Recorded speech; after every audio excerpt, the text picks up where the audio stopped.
World News Today, brought to you by the Admiral Corporation, makers of Admiral Radio, America's smart set. By shortwave broadcast, direct from important overseas stations, as well as leading news centers of our own country, CBS correspondents are waiting to bring you a complete report from the world's political and battlefronts. But first, here's Doug Edwards.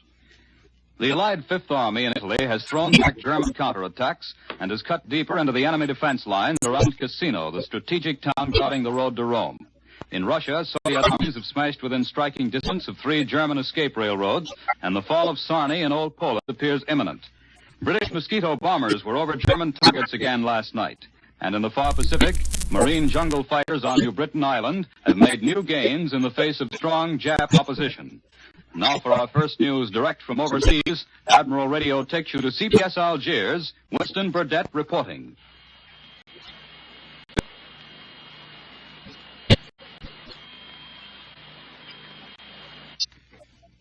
We regret that we are not able to make contact with Colombia's correspondent in North Africa. However, for home front news, Admiral Radio takes you now to CBS Washington, Don Pryor reporting.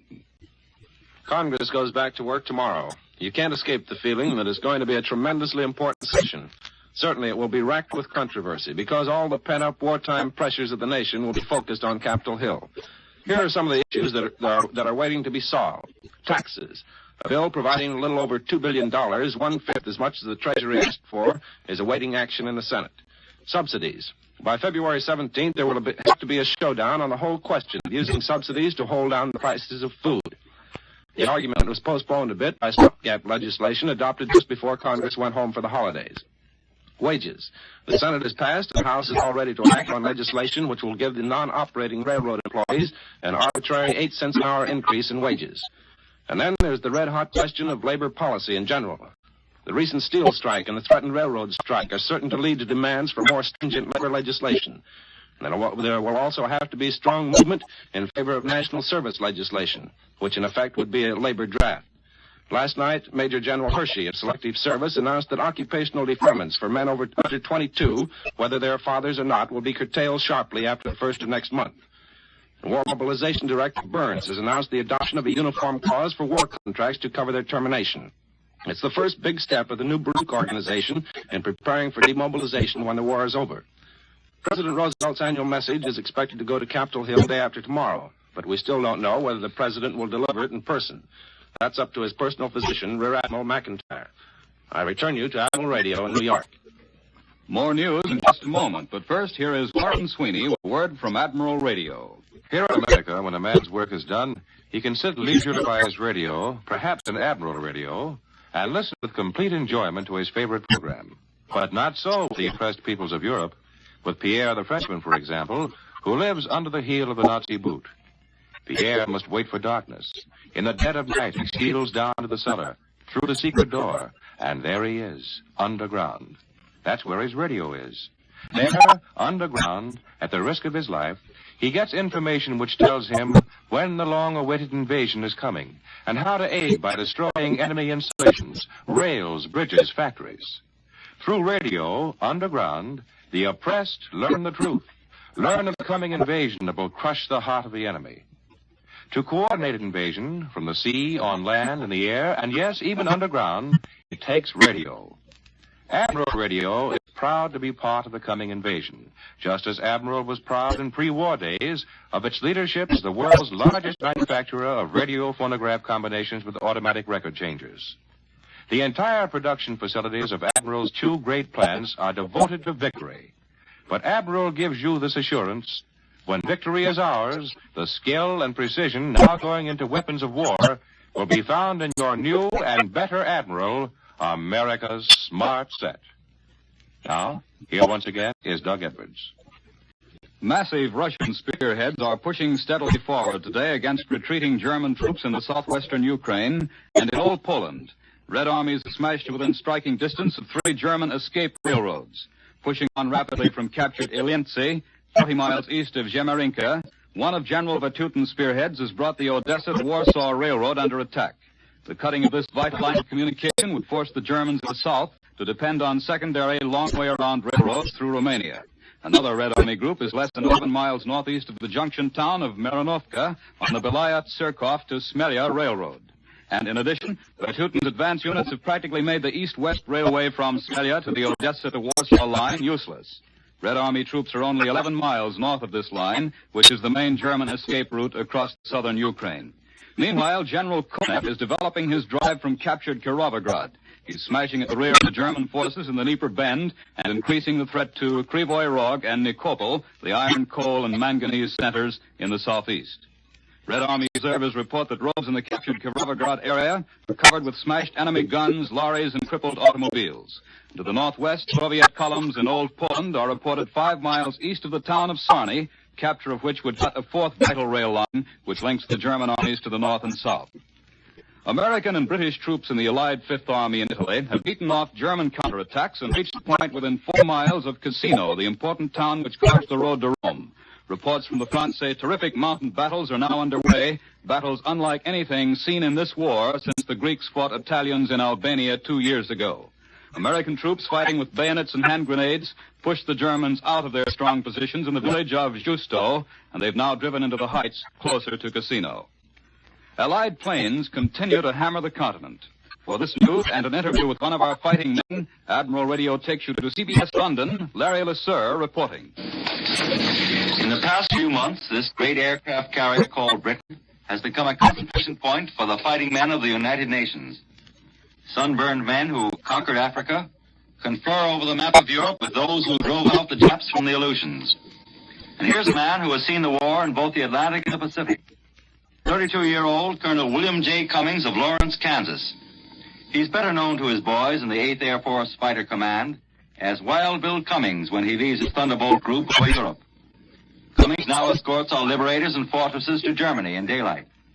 But not so long ago, he was fighting Japanese Zeros in the Pacific. Colonel Cummings, which do you consider the toughest theater of war, the Atlantic or the Pacific? Well, as an airman, there's not much doubt that the war is tougher here in Europe than it was out in the Pacific. The German planes are just as good, if not better, than the old Jap Zero, and I think the German pilot is more resolute. The Jap fights very hard on the ground, but in the air, the Jap will bluff out just as soon as anyone else. I'm glad to hear that. But, Colonel Cummings, I understand that although you're a fighter pilot, you've also fought on the ground against the Japs. How was that? Well, you remember when the Japs attacked the Philippines, we were pretty short of planes. By the time we were driven to Bataan, we only had a few left. We kept passing them and shelling back and forth a minute an hour, bringing in supplies and ammunition. After a while, all our planes were out of action, and my squadron became infantrymen. We had rifles and pistols, and we fought skirmishes with the Jap infantry closing in on our soldiers in Bataan. Things went from bad to worse. Everybody had malaria, dysentery, and dengue fever. Then one day a liberator came from Australia, and 35 of us piled into it, and we flew to safety on the mainland. You were one of the lucky ones, weren't you? How many of your squadron got out of there, Colonel Cummings? Just 9 out of the original 40.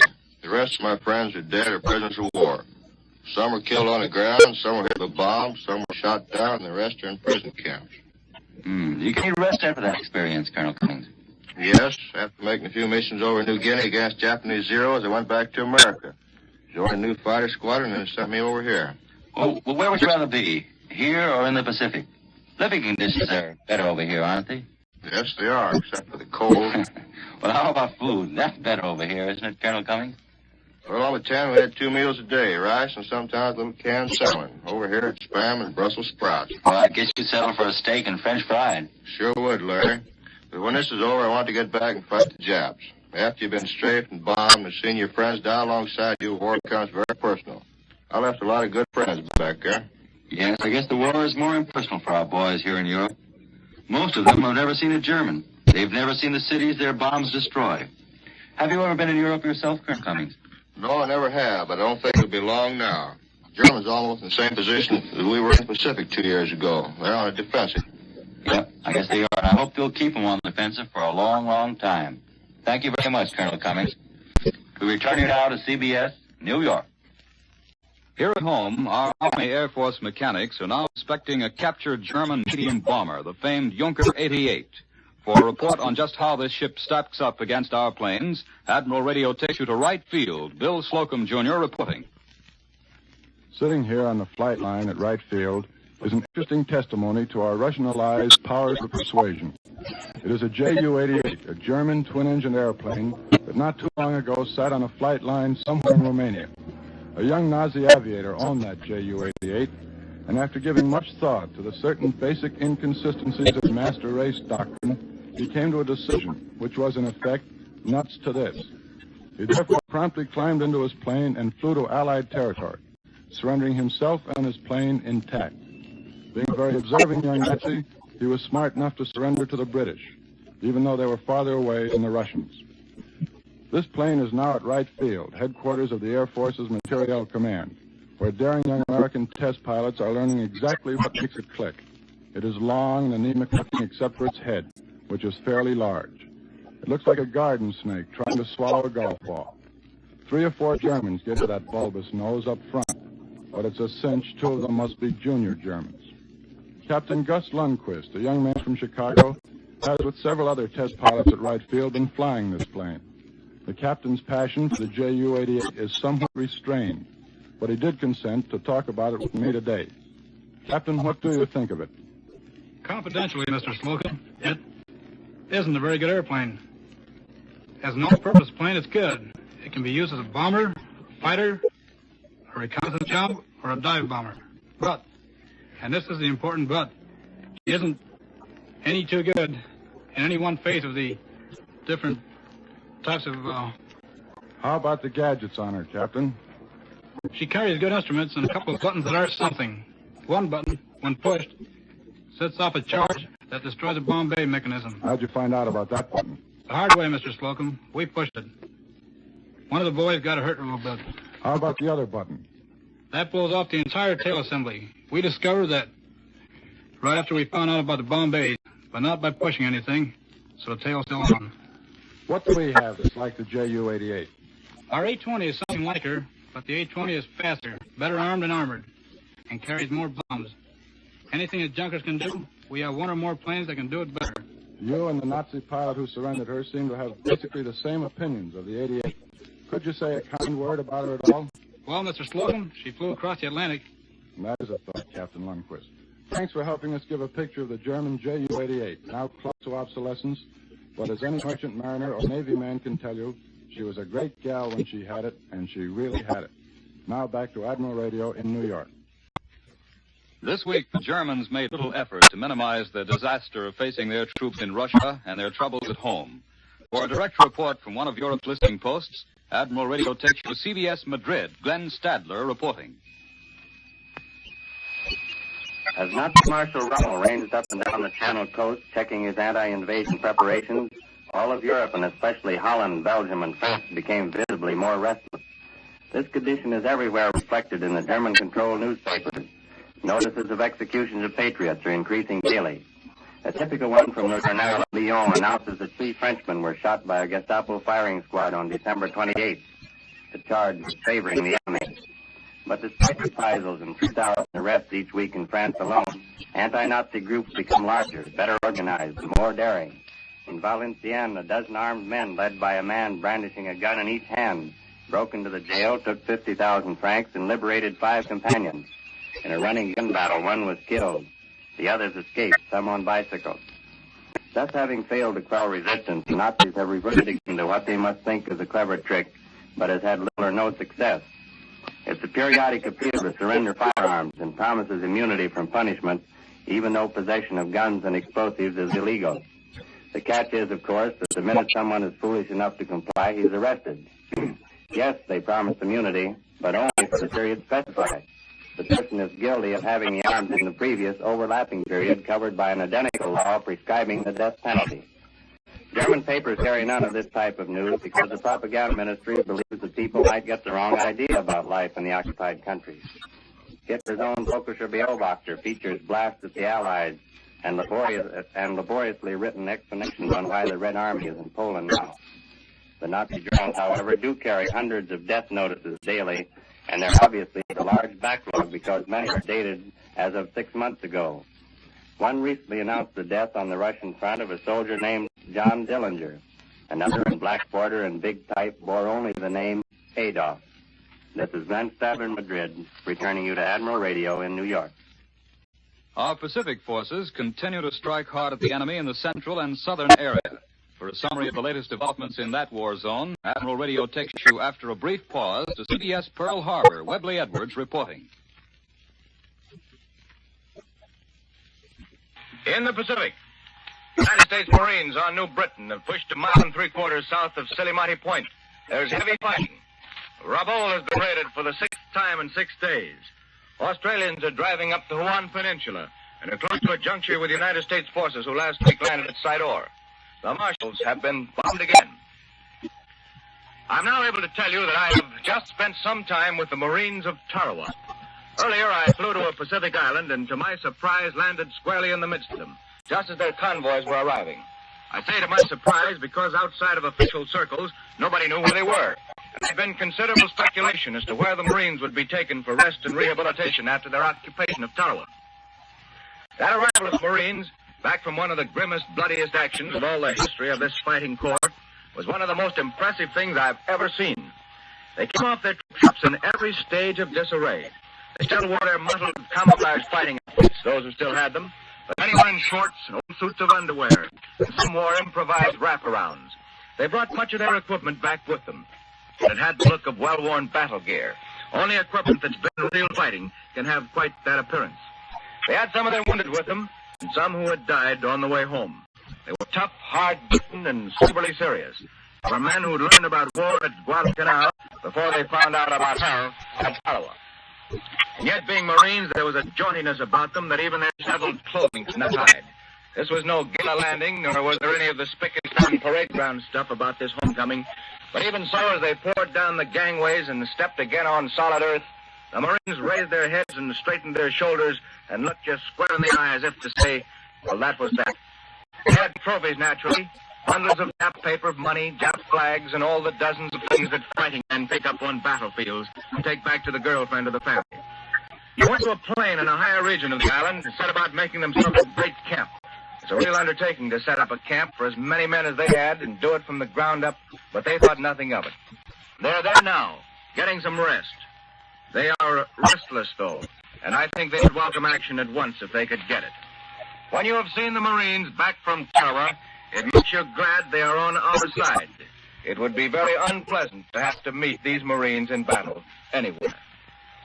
This is Webley Edwards at Pearl Harbor, returning you to Admiral Radio in New York.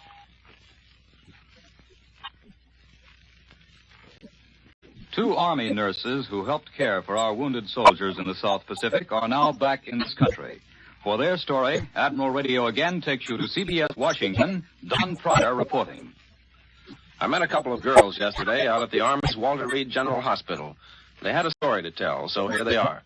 They are Lieutenant Marguerite Cooney of Worcester, Massachusetts, and Lieutenant Helen Burns of Wallingford, Connecticut, both Army nurses. They just got back to the States after 22 months abroad. How'd you happen to get in the Army, girls?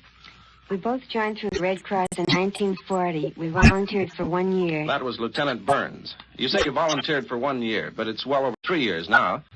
Well, the war changed things. We got our orders to sail right after Pearl Harbor, January 1942. Well, did you know where you were going? Incidentally, that was Lieutenant Cooney that time. No, we didn't know. Well, most of us guessed that we're going to Australia. That seemed like the most logical place. And you were right?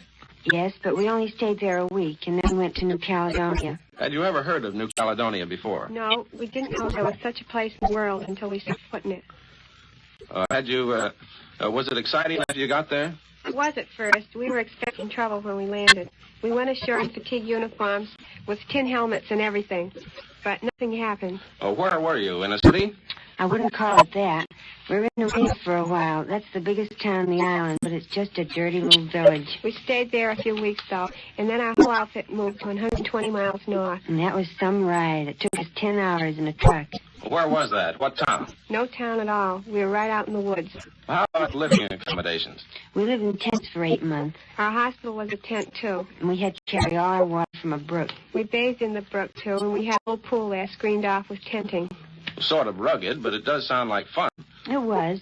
But, of course, we got pretty homesick now and then. After the first 8 months, we got the natives to build us some grass houses. You could have a house built for about $25. They were all right, too, until I got too full of rats and mice and things. Did you handle very many casualties? Not for quite a while. Finally, all the boys who were with us at first were sent to Guadalcanal. But we had plenty of casualties later. After 14 months, we moved again, not far from Noumea. We received many from the New Georgia and Russell Islands. Were they good patients, mostly? Most of them were very good and very appreciated. Speaking of getting back in the States now, after 22 months, how did it feel to get back? Wonderful. It's funny how the little things impress you most, like bathtubs and being able to walk into a store and buy something. But the thing that surprised me most was the fact that rationing wasn't really as bad as I thought it would be. My friends had written about how terrible shortages were. And how about you, Lieutenant Cooney? What impressed you most? Women running streetcars, buses, and so many of them in work clothes. I'd heard about all those things, but I really wasn't prepared for it. Do you want to go back out there?